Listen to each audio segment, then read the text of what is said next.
धार्मिक मित्रों को मेरा नमन, वंदन, अभिनंदन। मित्रों, एक शब्द है अध्यात्म, जिसे लेकर हमें दुविधाएं होती रहती हैं। हम अध्यात्म करना चाहते हैं तो उसको पहले समझना चाहते हैं कि अध्यात्म है क्या।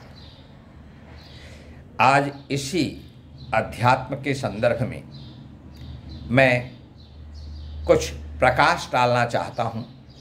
प्रकाश से पहले एक मेरी विनती है, मेरा निवेदन है कि आप हिंदू धर्मियों के लाभार्थ इस वीडियो को शेयर करें, लाइक करें, सब्सक्राइब करें, जिससे इसका उद्देश्य पूरा हो सके। अब अध्यात्म शब्द को हम लेते हैं। अध्यात्म, अधि धन आत्म, अधि धन आत्म। अधि एक उपसर्ग है। आत्म शब्द में अधि उपसर्ग को जोड़ने से जो शब्द निर्मित होता है, बनता है, वो है अध्यात्म। आत्म से अर्थ है स्वयं, जिसे हम कहते हैं स्वयं, स्वभाव, स्व अभिमान, स्व वस्तु। तो आत्म में मेरे पास क्या क्या है, मैं क्या हूँ, मैं कौन हूँ, मेरे अंदर कौन सी सत्ता है, मेरे अंदर कौन सा गुण है, वो जो है उससे ऊपर जो है वह है अध्यात्म। मुझसे श्रेष्ठ, मुझसे बड़ा, मुझसे सत्तावान जो है, यहाँ मुझसे मेरा अर्थ है मनुष्य जाति से। मनुष्य जाति से ऊपर जो एक शक्ति है, जो सत्ता है, उस सत्ता के संदर्भ में जब हम चिंतन करते हैं, विचार करते हैं, तो पता चलता है कि वही सत्ता ईश्वर है, वही सत्ता भगवान है, वही सत्ता प्रभु है, वही भगहा है, वही विष्णु है, वही ब्रह्मा है, वही महेश है, वही गणेश है, वही सुरेश है। इस आस्था को सुदृढ़ करने के लिए, मजबूत बनाने के लिए जो कार्यकलाप हम करते हैं उसे हम भक्ति कहते हैं, भजन कहते हैं। अपने से ऊपर जो शक्ति है, वह शक्ति जो इस विश्व का संचालन करती है, जो इसे चलाती है, इस सृष्टि को बनाती है, इसको बिगाड़ती है, उस सत्ता का सानिध्य पाने के लिए हम जो कर्म करते हैं उसी को हम कहते हैं उपासना, पूजा, भक्ति। और इसके भक्ति के जो 9 प्रकार हैं, जिसे हम नवधा भक्ति कहते हैं। कुछ एक सामान्य है भक्ति, भगवान से संबंधित। भक्ति शब्द की उत्पत्ति हुई है भज।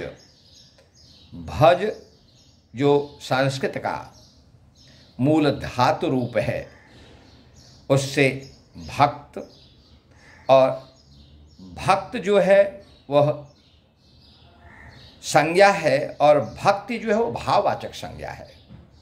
भाववाचक संज्ञा को हम देख नहीं पाते हैं, हम उसको छू नहीं पाते हैं, हम केवल और केवल उसका अनुमान लगा पाते हैं।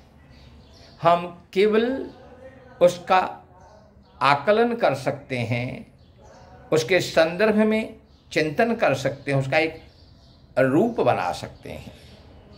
तो जब हम स्व से ऊपर उठते हैं तो स्व से ऊपर क्या है? स्व में एक आत्मा है, वह उसी परमात्मा का एक अंश है। जब मेरी आत्मा परमात्मा से मिलन करने की दिशा में अग्रसर होता है, बढ़ता है, तो अध्यात्म का विकास शुरू होता है। इस अध्यात्म के विकास के लिए सबसे पहली सीढ़ी है आस्था और विश्वास।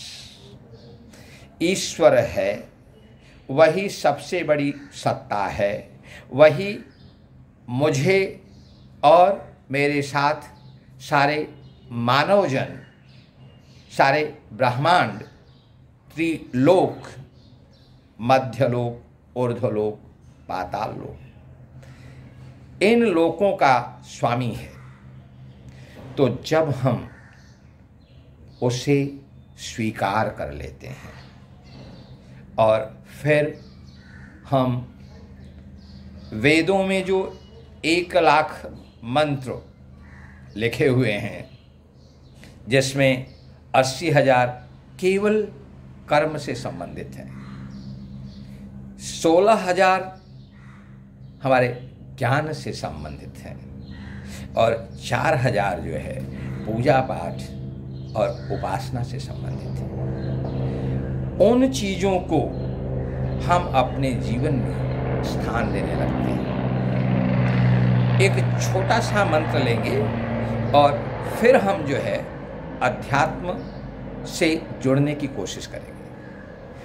ओम ऐं ह्रीं क्लीं चामुंडायै विच्चे एक बहुत ही शक्तिशाली मंत्र है।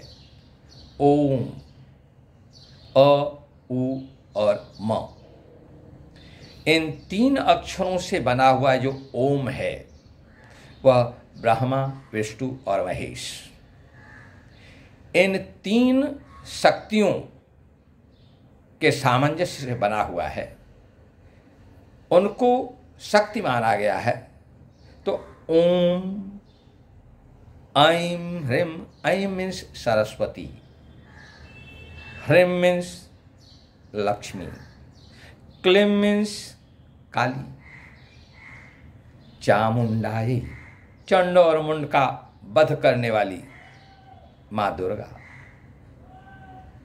विच्ची नमस्कार करता हूँ, प्रणाम करता हूँ, नतमस्तक होता हूँ इनके समक्ष।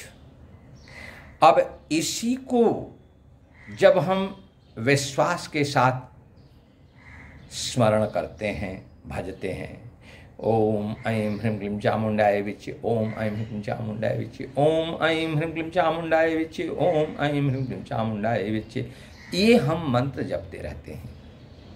तो इस मंत्र के जाप से, निरंतर जाप से हम शुरू करते हैं उच्चारण के साथ।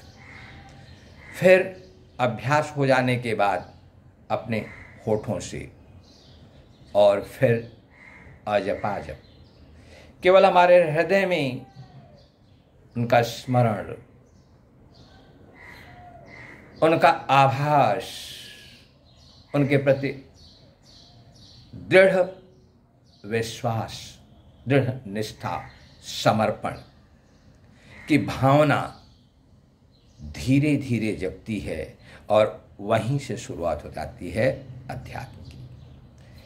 किसी भी ईश्वर को प्रसन्न करने के लिए अध्यात्म की शरण में जाना ही श्रेयस्कर है, उसी से हमारा कल्याण होता है।